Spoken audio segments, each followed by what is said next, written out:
Good afternoon. Welcome back to Passionate World Radio Network. Distinguish yourself from the ordinary. And today at 2 p.m. on Lillian's Interviews, we are proud to interview Elana Gartner, who wrote a play called Before Lesbians. So good afternoon, Elana. How are you doing? I'm doing well. How are you? I'm doing very good. The sun sort of is poking through. Sort of. It's not raining, so I'm not complaining too much. Why don't you explain to everybody, besides being a playwright, why you're interested in doing a play about lesbians?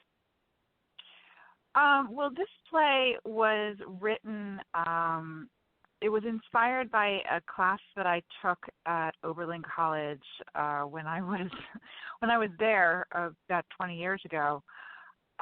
It was a queer history class, and there was an article that we read that sort of stuck with me, and it was about the very tight relationships between women in the 1800s, and it stuck with me for all of those 20 years. And it talked about how women could have lesbian relationships through letters, which I thought was really fascinating. And people didn't really read letters back then. You know, they weren't as paranoid about, there wasn't so much Big Brother and stuff like that. So people were very open in their letters, and they were able to have very intimate relationships, and they didn't think of women as being very sexual beings. So it didn't occur to them that this was something that was even a possibility. And I think that somehow those ideas all just sort of stuck with me for a while. And I didn't write it for a long time, and it just sort of rattled around my brain as sort of something that I knew that someday I was going to write. And then last summer, I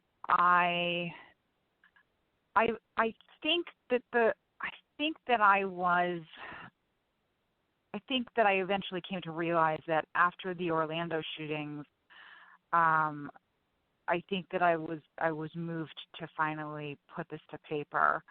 I found I was very upset about the Orlando shootings, and I think that I felt that these stories needed to be told. That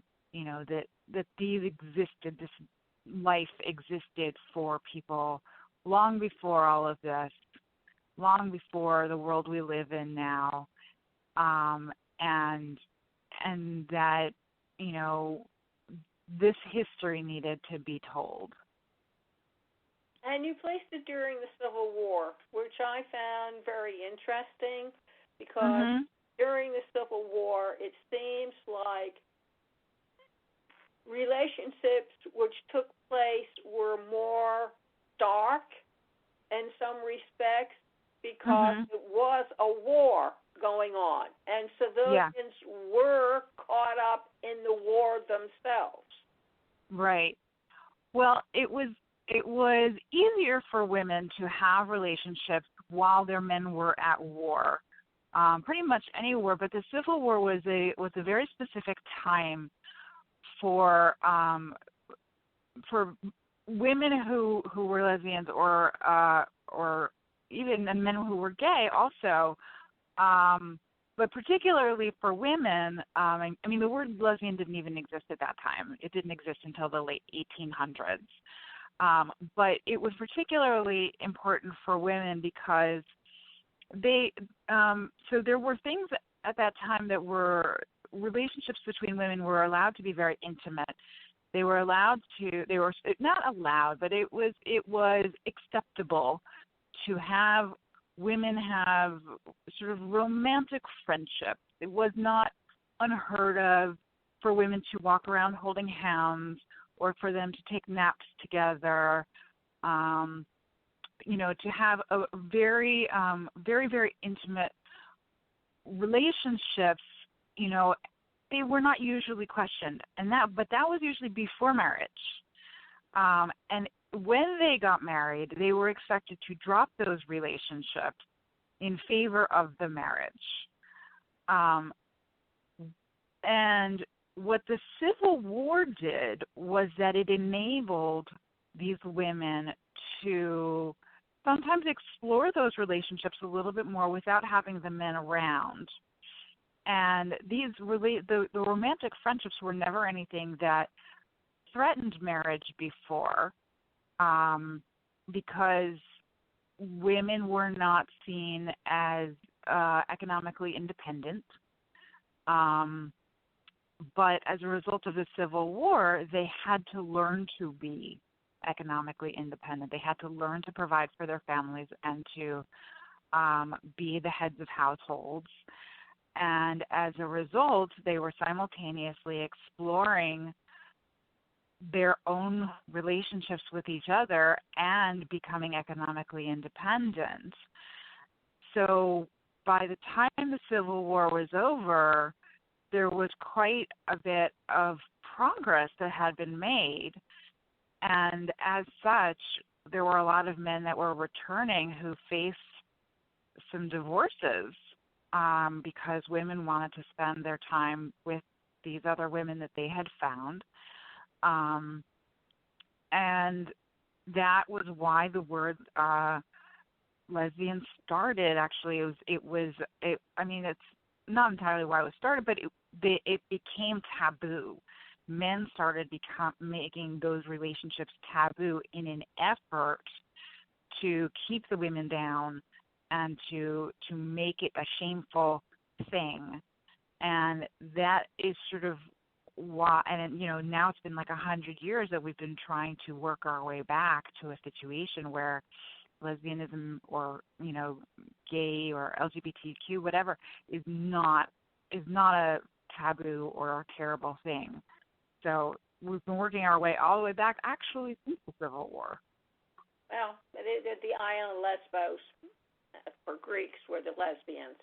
And I also find it interesting that when the ladies shared their letters back and forth, they needed to shelter it also from their other women friends so they would not misunderstand who they were. To them, it was a very secretive affair because they weren't even sure how they should accept these new feelings that right. were usually reserved for a husband. Right, exactly. I mean, because there was no precedent for understanding what these feelings were about. I mean, they were having these very intense, romantic, in love feelings towards one another, and they did not know how to handle them. It's very scary. I mean, falling in love with people who you are not expecting to fall in love with is scary even today. But there's sort of there's more precedent for it now. At that time, it was just not at all a frame of reference. There was very little. There was unless you were looking really hard for it, maybe there was some literature in Europe, but really there was no true precedence for women falling in love with women. That was well known in regular society, but that does not mean that it did not exist. I think that it did exist. I mean, I know that it existed, and that is part of why I wanted to write this play. But I mean, because obviously these types of relationships existed throughout all of time. It's just that most people don't talk about it. Yeah, there was a book during the 1800s about two women who cohabitated together, and they didn't say they were lovers, but it was pretty much specified. And if you go through some of the modern poets from that time period, you will find a lot of the poems were not directed toward man-woman, but to man-man or to woman. Right. Right. And there were a lot of the soldiers also, the men soldiers were also having affairs with each other, when they were in the Civil War or in several of the wars, they would have relationships with each other, and that was slightly more acceptable. I mean, again, acceptable being a very loose term here, but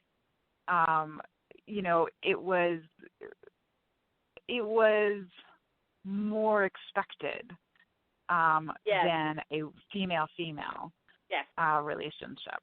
Absolutely, because one male did not threaten another man so much as one female who acted more like a man would be threatening to another man.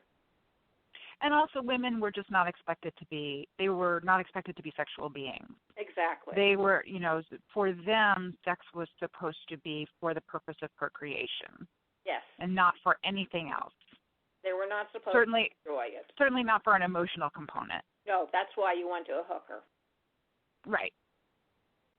And I'm not going to give away the ending, but I thought it was done very well, considering thank you. circumstances, considering the religious at that time and what could happen. I thought you handled it in a very acceptable way because they themselves recognized that they were doomed. Yes. That the relationship could not really go any further, and certainly they could not take it outside of the home and be recognized as a couple. Yes, I mean, so I think that, it's sort of hard for them to, so they live in this bubble for several years. And it's not that the Civil War doesn't touch their relationship. It does, and it touches it in a very dark way. But they sort of figure out how to live with it, and they incorporate it into their lives in some ways, and they do make themselves into an actual couple. But then sort of the realities of their worlds, their real worlds, sort of come crashing in, and they have to really face up to that, and it's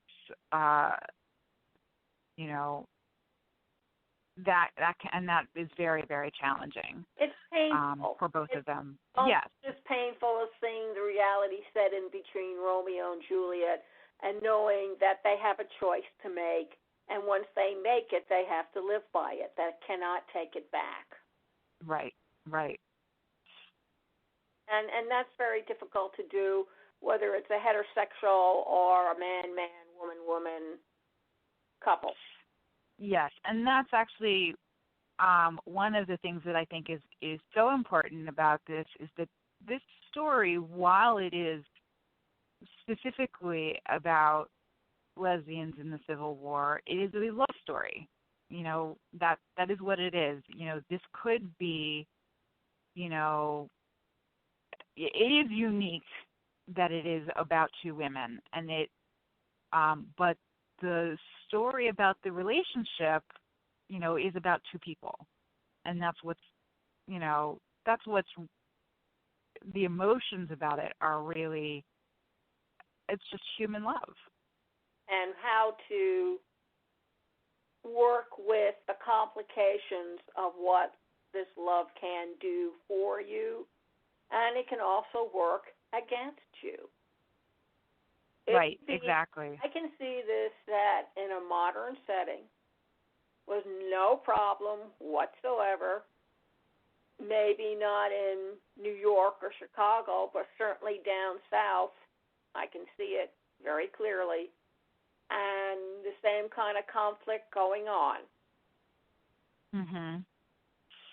Yeah, I mean, there are many of the same types of issues, that we're facing today. I mean, and that's why I said, the Orlando shootings and many of the things that we are facing today, even, with all of the current political situations in the United States, and throughout the world, Chechnya and whatever, there is still much that needs to be done in terms of, knowing regarding marriage equality or just recognizing the rights of individuals, for gay pride, lesbian pride, but just for treating people as though they are actually human, and that they have rights equal across the board. And many people find that when you raise up anyone who is not you, who's not your gender, who's not your color or race, your level, it is threatening, and because it's the unknown. And people like to live in little comfortable cells with their fellow man, and they don't want fellow man to be so different that they fear they're not one of them. So it's a story that's constantly told and retold. Well, and I think that that's part of why this story is important, is because this story is a story, it's set in Pennsylvania. It takes place over the course of the Civil War. The reality is that there were many of these stories that happened at that time. When I was doing the research for this play, there were stories about, women all over the colonies that were having these types of experiences. It's not that you can find all of the research right away, but later on they started calling some of the as I explained earlier, the women who would leave their husbands, or women who later in the 1800s started growing old together, but you really didn't know what was going on with them, but they weren't married because they couldn't be married because they were women and whatever, but they were growing old together. There started to be a term for that called Boston marriages, and there were these women who would just live forever together, and they essentially acted like a married couple, and they were society people. They had perfectly good lives. They participated in everything, and it was just that they lived together. And people sort of say, "Oh, I'm sure they weren't being sexual," but I'm sure that they were being sexual, and that people don't like to think they were being sexual, because that's how people sort of wrote history at the time. They wouldn't want to think that women were being sexual. But I'm sure that I have no doubt. Well, I remember when I was living in Cleveland, Ohio, there was a lady who was divorced from her husband, and she had triplets, and she met another lady whose husband left her for another lady, and she had 2 grown-up kids, and they came together to take care of each other. Mm-hmm. And they grew together so that they were what you would call Boston marriage today. Yeah, well, and if that was a romantic relationship, then absolutely. And there are, and like I said, those terms didn't come into play until like the 1890s, which was 30 years after this play. But this is the time, this time in our history right now, this is a time where reclaiming that the history of LGBTQ, is extremely important.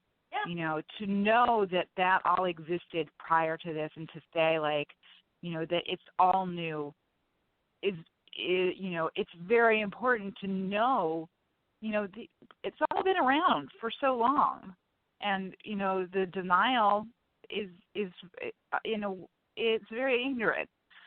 So I find that to be a very important piece. It's a reclaiming of history. And I think that's good. So have you already put it on and have it produced? It is going to be receiving a reading at Oberlin College, where I went, where the college where I had took the class actually, in May of next month, at my reunion. It's going to be directed by a current student. There will be current students in it, but it will be over that reunion weekend. There will be the stage reading of it. Terrific. And do you have any plans after that? Not for it yet. No, I mean it's sort of. I'm sort of marveling how this is the fastest that this a full length script has sort of come out of me. It came out of me in 7 weeks, so it was really just flooded out of me. So I'm sort of I'm sort of impressed that this is sort of going up so quickly. But I met this student right as I had just finished writing the script, and she was so excited about it, and she really wanted to direct it. And she found out that my reunion was going to be happening in May, and we worked with the theater and dance department to try to set it up. So now it's going to be happening. She cast it a couple weeks ago. And I'll be Skyping in for some rehearsals, as I understand it, in May. Well, very good. Congratulations. So, Thank you. Please have everybody know where they can find you on the World Wide Web and whatever else you have upcoming. Yes, so you can go to my website at www.elanagartner.com, ELANAGARTNER.com, and I have scripts available for purchase there. I have monologues there mostly for women,